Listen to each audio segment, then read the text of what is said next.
everyone, and welcome to AC Spotlight. And today I'm joined by Alex, the one half of the dynamic duo of Honeyfire, a player, resident lightkeeper, producer, and editor of Tabletop Misfits. Welcome, Alex.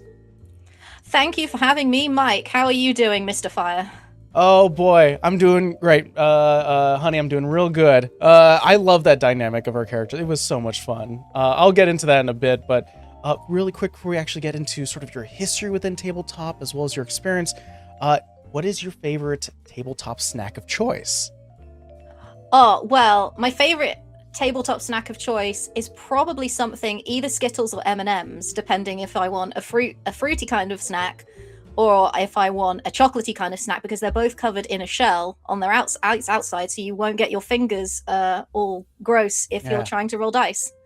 Because I don't have a lot of minis and terrain myself, so usually when I play at a table, it's someone else's, and I'm very conscious of not ruining their perfectly painted mini they've spent 20 hours on or something like that. So I'm usually the guest in that house, so I have to be really careful with what I put my greasy mitts on.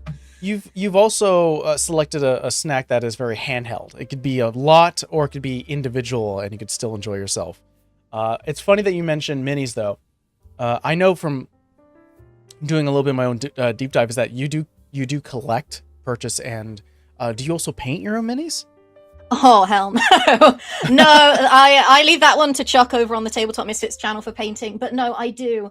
I don't have too many. I would probably have more if I had more space in my house and more money, but I do have a few. I have ones of my sort of main characters that I've played in things that I sort of have an attachment to. But like for general minis, I have like, if I want to play a game, like I just use like my little guys like this. Oh, that's so cute. Because anything that fits in like one square or like is the square equivalent of like a large monster. Like I've got a giant rubber duck on my shelf behind me somewhere over here. He's right there. Oh, yeah.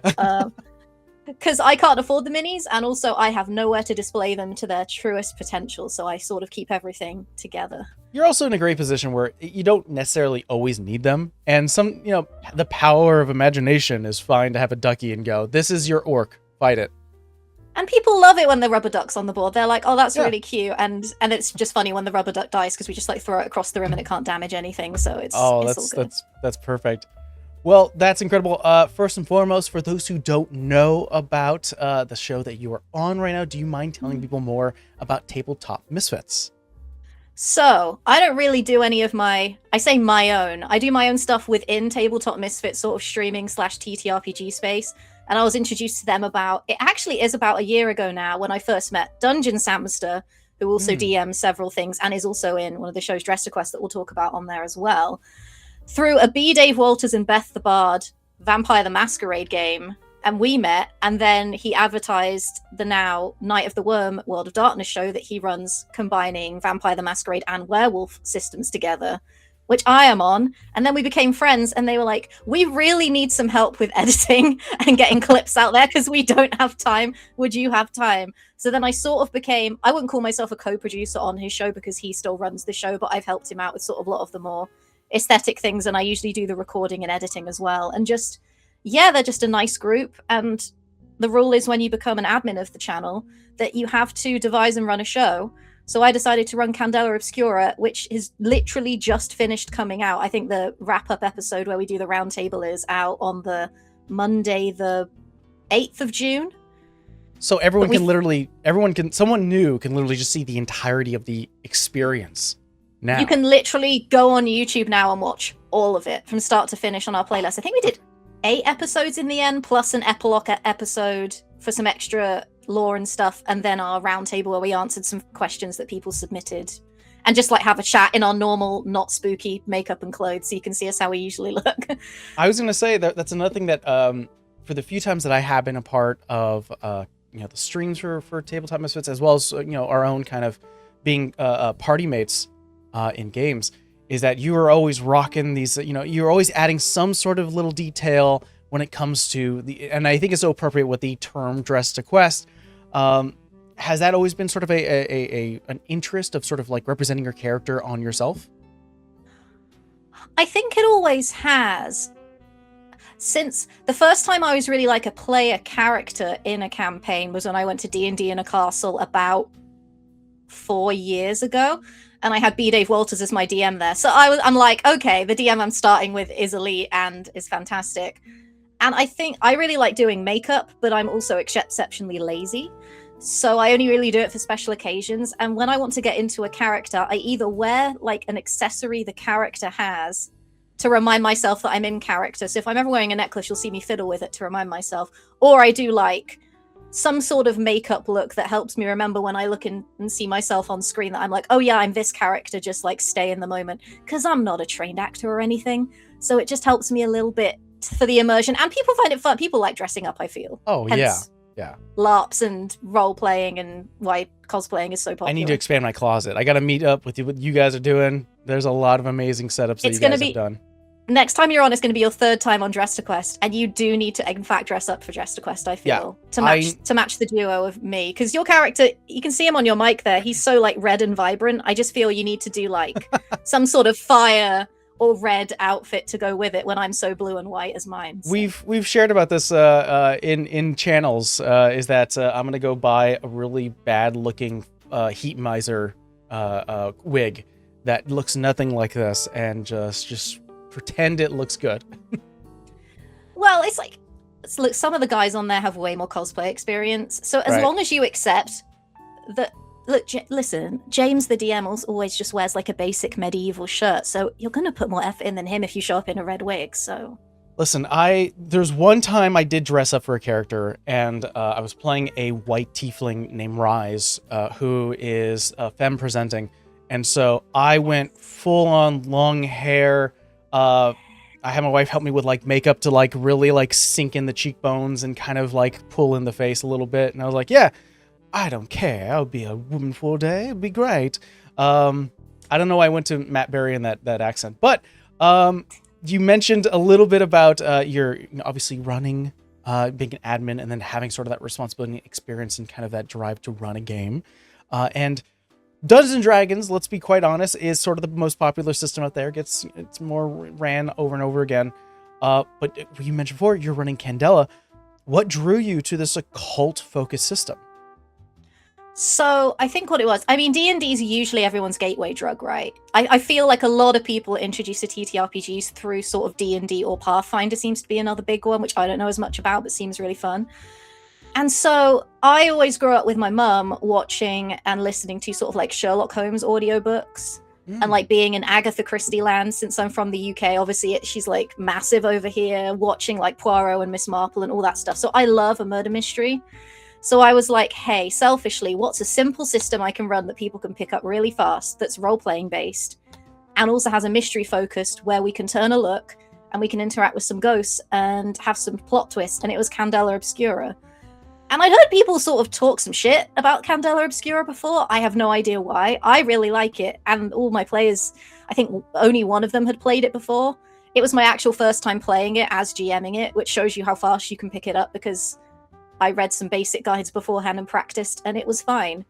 So I think I just love twists and turns, and I will never sit down and write a murder mystery as a novel. So I thought, what better way to trick my friends and make them suffer than put them through a dark murder mystery that is truly horrific at times, as they discovered, because I'm not presented in my life as a very scary person, but can be in game, which is fun. I think it's such a unique layer to you as a person, because as far as our own interactions, I've had so much fun. There's a lot of jokes between things. And the fact that you're describing this sort of like almost like a bit of a horror and a bit of a scary thing, it's a unique layer that I'm excited to sort of learn more about. Would you be comfortable telling more about the actual campaign, like the actual story? Of course, not going too far where it does entice some people to actually watch it, or maybe just about the characters. I'll sort of give like an overview and then go into sort of what my players decided to do with it. So Candela is basically a system where it's super easy. You get some special abilities, you decide what sort of class you are. So we've got like journalist, detective, soldier, like occultist for like more arcane stuff who interacts with ghosts. And however many dots you have in a thing, that's how many d6s you roll. A 6 means you fully succeed. A 4 to 5 means you kind of succeed but with a consequence. And then a 1 to 3 is you absolutely biff it. And that's where the fun comes in. My campaign, I decided but the players probably won't agree with this. I decided to focus on the themes of sort of connection and family and control. So as it turns out, when I decided on that theme, they all gave me a backstory where various family members were mentioned and very different family units, and I was like, you guys are making it way too easy for me. And the players in the game have been recruited to an organization called Candela Obscura through interactions with magic in the world that's known as bleed in the world they're in. And, you know, so they've all suffered trauma already. It's not like they're having a happy, fun time. And they're all put into a circle, either by force or by choice, by this organization to help, like, stop supernatural things from hurting the people in the city that they're in. And we had each person playing a different class that was great. And what was great about this circle is they kind of all either were like, yeah, you're okay, or didn't really like each other in the game to start with. So it was a good way, and by the end, I'm not going to spoil anything, but definitely paths were grown and developments were had where they ended up either at least respecting each other and maybe had some romance in there too between two of my characters, which was very unexpected for me running a horror game. But yeah, it's a wild system, and I threw some stuff at them. I also like in my games to subvert expectations where, oh my god, there's a monster on the floor that's now in a cage, but actually, like, is the monster really the thing you should be worrying about right now? Are you should you be looking closer at home to threats other than the ones that you would initially think on sight are threats? Kind of like that scene in Men in Black where Will Smith's character shoots the little girl holding the books in, like, the rogues gallery. Oh, yeah, he's like, yeah, why is she carrying that around the hood? I got that, yeah. I've always loved that, so I like subverting expectations, and as always, because I love them, there are at least one or two twists in there that kind of shocked my players. I made a reaction reel of my friend Con Murray, who's in the game as the detective, so he was writing notes, and he missed some stuff, and his reactions are just fantastic. So there's a compilation of that on Instagram right now, of his face. Oh, incredible. So obviously when it comes to running a game yourself, no GM is an island, and in your case, no Lightkeeper is an island. How did you go about choosing your players? Honest answer, they're all people that have, almost all of them are people that GM for me that I owed a payback to, and also they're fantastic there players. You go. Easy So way to pay back. Easy way to pay back, plus I knew they'd bring the noise, and a lot of them don't really get a chance to play as players as much, so I thought this might be quite nice. So I had Jaden King, who's been my DM for a really long time, who I brought in, who doesn't get to play in a sort of, I mean, it was a short campaign, but a longer form campaign. So I thought, okay, Jaden's in because he can do character. And then classic Sam NYGM, who's never DM'd for me, but is in the Night of the Worm show with me. And I just think she's like one of the nicest humans in the entire world, who's also extremely talented. So I was like, you're definitely in. James, Sam, and Chuck from Tabletop Misfits, who all DM at least one show on the platform. And Chuck, I think, I've never gotten to play with Chuck in a game. James hasn't been a player for ages, and Sam is just a delightful human being. And then one of my best friends in real life, Con, who'd never been in a streaming show before, but I knew he could do story. And I was like, bro, we have to get you on the internet because people are going to love what you do. And he did a fantastic job. So yeah, it was kind of like my friends and also people I'd like recently met who I had a lot of respect for as GMs and or storytellers. Yeah, that's great, because then it's one of those things where if you enjoy the people you're playing with, it definitely starts to show, especially when it comes to the storytelling. That's incredible. Out of curiosity, especially because I did my due diligence and tried to find more information. So you tell me, was this your first time running a game as a GM? Funny story. I actually started my D&D journey being a DM, so I DM'd before I played. Oh, that was going to be my next question was, did you graduate from a player seat, or were you just you were thrown right into the deep end? It sounds like you just sort of took up the mantle. I did. I think it was mainly because, shout out to my ex-colleague Tim, where I used to work. He introduced me actually to Not Another D&D podcast in the bad times, aka 2020. Yes. When everyone was miserable, and I was like, Tim, I need something to occupy me while I'm doing like bits and bobs around the house. What would you recommend? He's like, if you want to look at D&D stuff and see if you still like it from when you were a little younger, listen to this. And I did, and I learned how to play the game through listening because I'm bad with books. I can't read rules from books. It hurts my brain. Oh. So learned by that, and then I started running a campaign for some people at work that was like set in modern London but Arthurian themed. And then the next one I did was at my local game shop for my best friend Liam, and then a few other people guys from the local area, and that was like horror fairy tale themed. And then after that, we had a bit of a mental health incident, so like didn't DM until we did Candela.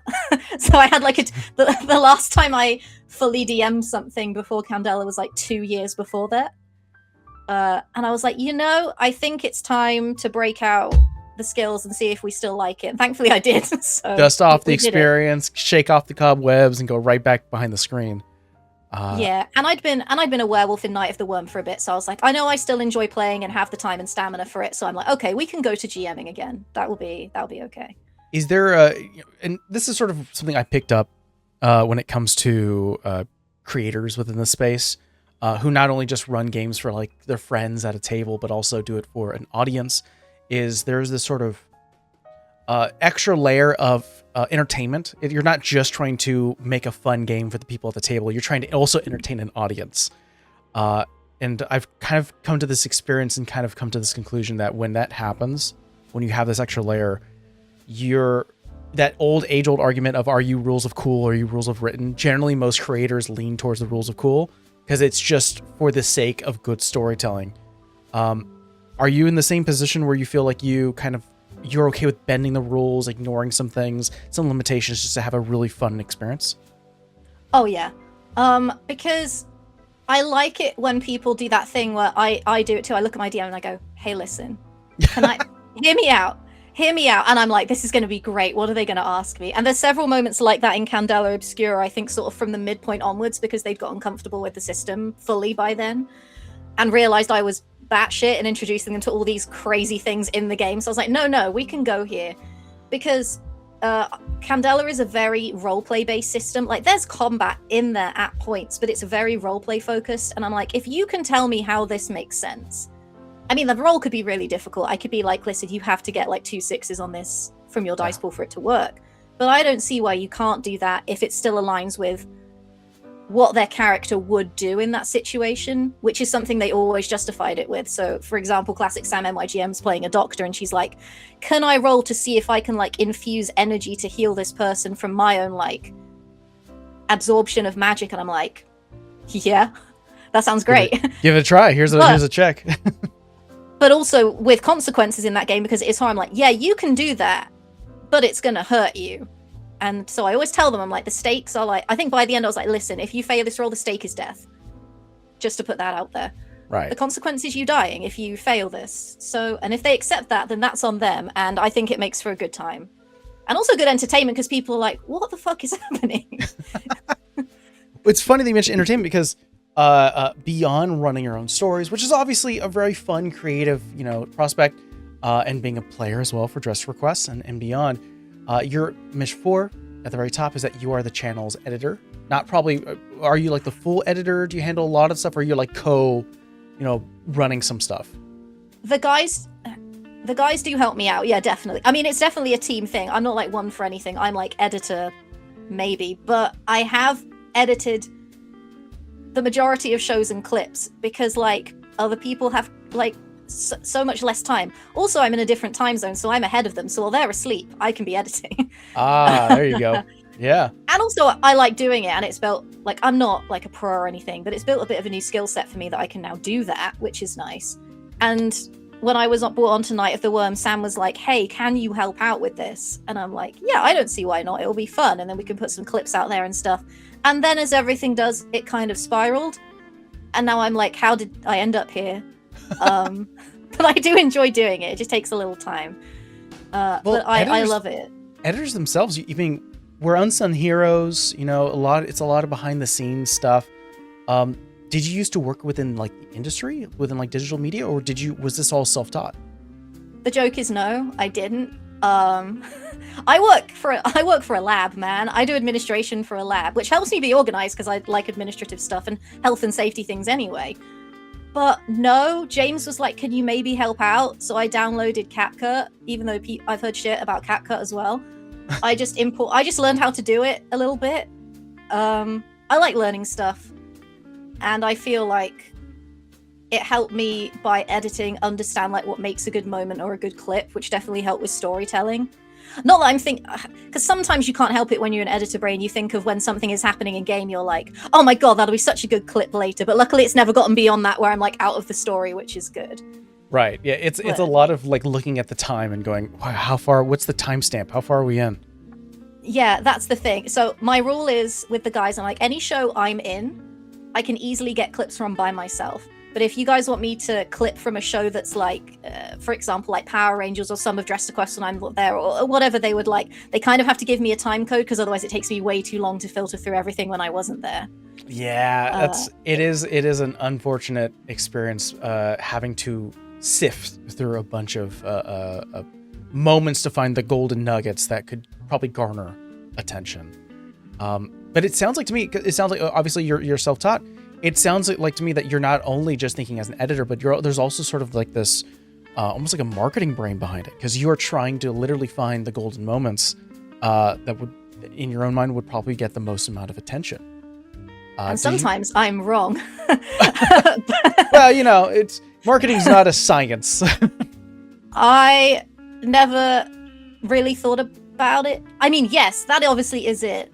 And because I started posting clips from Night of the Worm on social media in like October last year on the channel. And then I was like, what do I need for clips? And then it went down the rabbit hole of like, oh, maybe I could help redesign some of the overlays for these shows. Maybe I need like a clip cover and we need to put the logos in here. And then that all spiraled into a thing. Oh boy. And that all spiraled into a situation. So that happened.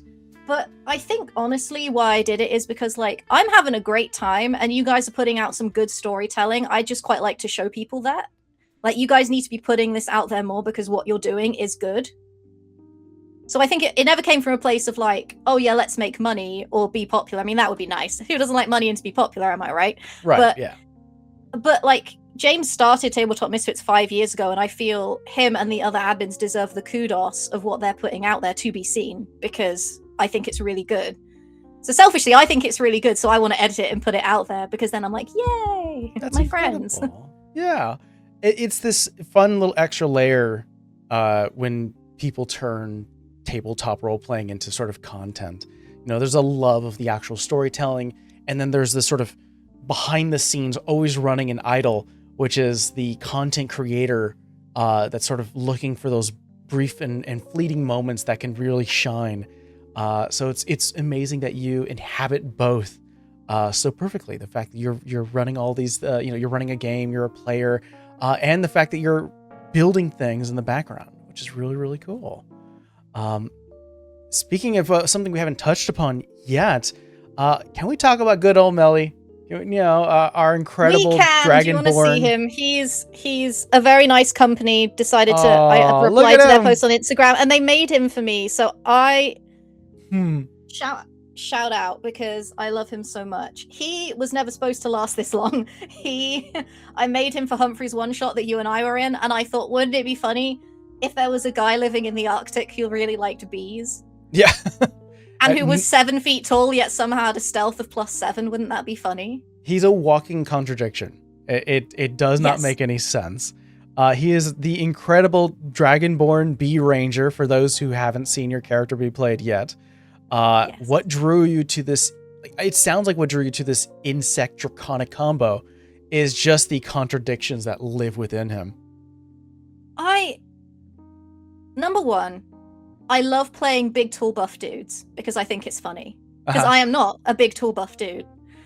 Number two, my favorite color is blue. Number three, I really like bees. I think bees are cool. I don't know why this thing about bees came into my life, but I just really like them and I think they're great. And I thought it would be funny to have bees with somewhere with limited flowers. Like Icewind Dale. So I was like, perfect.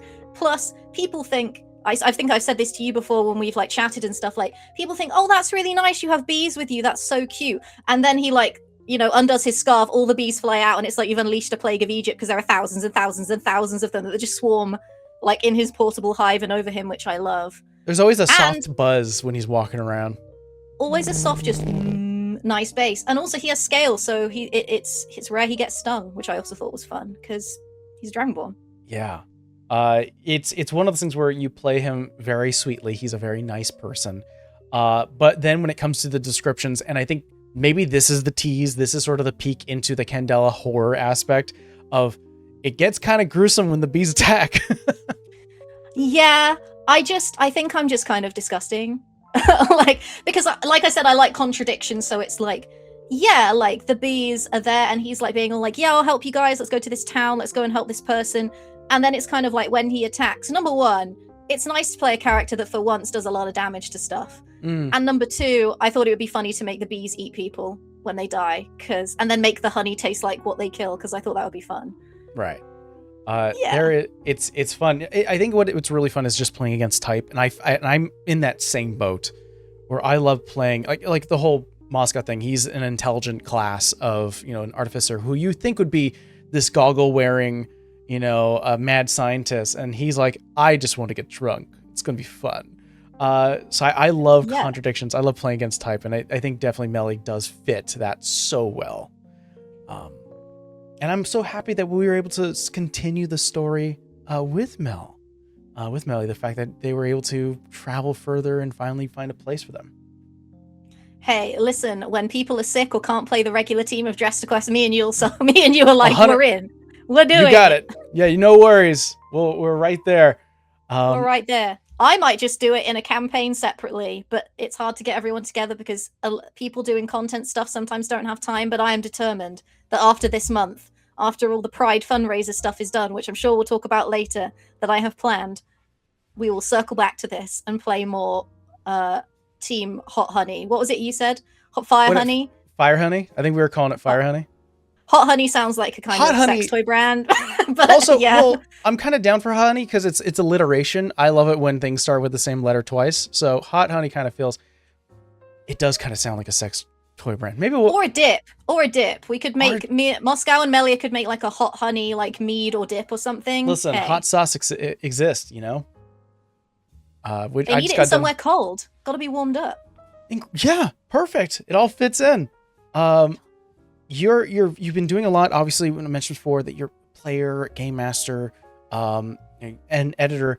You're also at times a co-host when it comes to the interview segment that Tabletop Misfits does, and talking about the show Tavern Talks, where you've co-hosted and interviewed individuals such as DM Chaotic Goof and Dan from Catacombs Comedians. I told you I did some research, just to say the least. If you had the power to interview one person within the TTRPG community, who would it be? Oh man, I wish I'd had time to prep the answer to this question. Hang on. There are so many good ones. I'm trying to think of either, would it be someone I've played with already that I haven't really talked to, or would it be someone new? I mean, the obvious answer is Brennan Lee Mulligan because he's fantastic, but he does so many interviews already, so I don't know even what questions I would ask, to be perfectly honest. That is a feeling that if you talk to somebody who's talked about themselves enough, you're like, I want to be the next Sean, and was it Sean Evans, where it's like I'm able to ask some poignant questions that don't feel repetitive. I think because, and if I ever meet him in real life, I hope he never sees this. I think Alexander Ward from Critical Role, because I have, number one, a huge crush on him respectfully. And number two, I love the way he is a character monster actor who uses his body and to really tell the story of horror and body horror, which I think is great. And then my second choice would be Towers and Jaffe for a similar reason. Those are some solid choices. Yeah. I know they're both Critical Role, which is probably boring, but I just would love to interview Alexander Ward because Alex, and also I just think talking to him about his methodology and how he sees through the eyes of his characters is really fascinating to me. Wow, those are some good choices. Honestly, I'm kind of struggling to find any kind of argument that would trump those choices.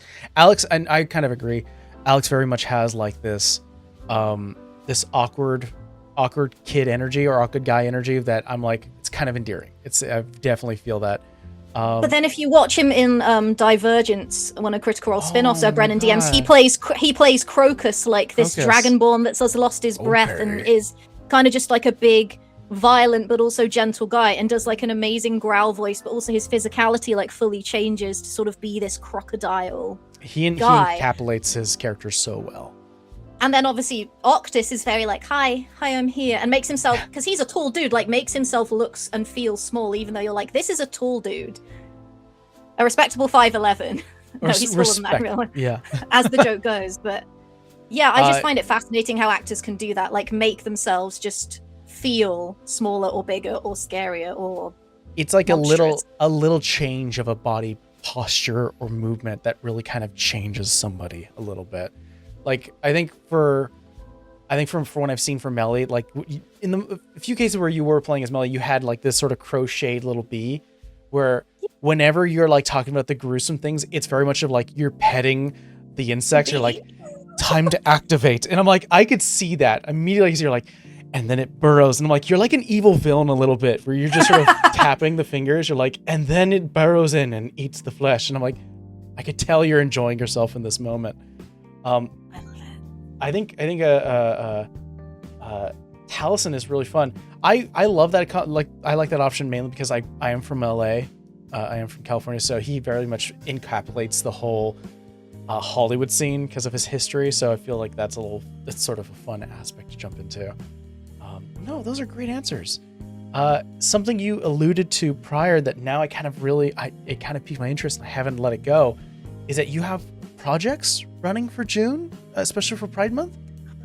So what I have going, well, I mean, it's a whole team effort, but I've been sort of like, while the other guys, because everyone's shows are kind of ramping up or running at once, and mine has kind of like, it's finished, but obviously I'm prepping for season 2. So it's finished, but I'm writing a little. So we're doing for Pride Month a fundraiser for the Trevor Project on the Tabletop Misfits Twitch. So we've set a goal of like $1,000, but honestly, anything is good. And also we've got a giveaway running on there. So if you go to our Instagram, you can be entered into like our giveaway prize raffle situation by either like donating or commenting and doing all that. And that's going to culminate with me staying awake for over 24 hours, streaming on the 26th and 27th of June, playing Date Everything, which I've never played. So I'm excited to play that. It's also very LGBT plus coded because I'm like, I want to do Baldur's Gate, but selfishly, I've played Baldur's Gate a lot. Everyone's seen Baldur's Gate stuff by now. So I'm like, I want to do something else. It's still an enjoyable experience for Baldur's Gate. I think it's, I don't know if it has that streaming weight anymore. I think Date Everything is always a fun. Everyone has such unique experiences to the numerous amount of characters. Also, I'm in love with Robbie, and I've told people that numerous times. So he is a beautiful. Like I said, I always say I find people attractive respectfully, but it's like he is a beautiful man respectfully. But you can usually tell as well by the way like he talks and by how some role players talk that they're just like like if I met you in real life, it would just be a chill vibe, and you seem like a nice person. Hopefully, our spidey senses aren't off on that one. Also, he's Spider-Man, so you know if it's. And he's Spider-Man. But no, I'm very excited. Obviously, like Brennan and Matt Mercer are in the game as well, as are many other voice actors, so that'll be fun. And then also I'm hoping to maybe get like someone from the Trevor Project on the stream to speak. The guys are going to join me at certain points and like either play something else or play Date Everything. And then there were talks of maybe someone running sort of like a one-shot halfway through to help keep me awake, because I'll probably end up having a breakdown. So everyone should watch just for that content of me having a breakdown for charity, which is great. But it should be a good time, and hopefully we'll raise some money, and that would be nice. And then, all the winners will be drawn randomly for the prizes, which there's a detailed list of on social media on July 1st or July 2nd, hopefully July 1st. That's the plan at the moment. Incredible. So that's what we're doing. I'm going to try to push this episode sooner so it can get more attention. Oh, thanks. Of course. So we've talked about Melly. We've talked about you running your own game with Candela. Is there any other projects that you've been a part of that you were like, hey, not a lot of people talk about this character that I play as, or, I've run this game and no one talks about it? I've run this game. Have I run any game? I mean, I've run games before that were just like my home games. I've been on a couple of podcast episodes, one on the Big Campaign podcast. That was like so long ago. I think that was like 2022 or something. Wow. And then I was in like a Christmas special, which I think was the Progenitor Familiar, where I played a Yeti who was security for the North Pole. So he was an artificer with like a massive rifle, and his little candy cane colored like droid that went with him was called Snow E. Oh my god. Like, well, so that was fun. That was very fun. But yeah, I think it was really just home game stuff with my gang, and then like I met Dungeon Samster, and he kindly cast me in his show, which was like my first time doing a proper like streaming show that was more than one thing. So I was like, I'll play a character that's kind of close to me just in case, because I'll be scared. But actually, it wasn't very scary. It was fine. Nice. Well, thank you so much, Alex, for joining me here today and not only sharing your adventures with me, but also the entire internet. Do you mind telling people where people can find you? Yes. So you can find me specifically at Blonded94 on basically everything, I think. Luckily, I got that name before everyone decided to take it. So I've got that one. And then Tabletop Misfits is either Tabletop Misfits, all one word, or Tabletop_Misfits on Twitch. And yeah, It's we're hard on to get Instagram. uniformed. Yeah. It's hard to get uniformed. We're like on Instagram, we're on Twitch, TikTok. And we're building a website currently, which is something the guys who have more website knowledge than me are doing, who are great. So that'll be really good. We're trying to get that up and running, hopefully before Gen Con, because a lot of the guys are going to Gen Con in July. Yeah, just look for the blue wizard who's doing this with his magic hands and you'll find us. And that's about it, really. I think so, yeah. Well, we have stuff incredible. going on. We have like 5 shows. We've got like Dress to Quest, Tavern Talks, Beaker Bills, where Chucky the Games or paints models. We've got hopefully Kids on Bikes coming up. We've got Night of the Worm coming back up again soon for Series 2. And all of our stuff is on our YouTube. So if you want to look at anything, feel free. It's all on there. Hopefully. Yes, it should be. Incredible. Well, thank you so much for joining us. And for you watching at home, thank you so much for watching. And we'll see you guys next time. Bye.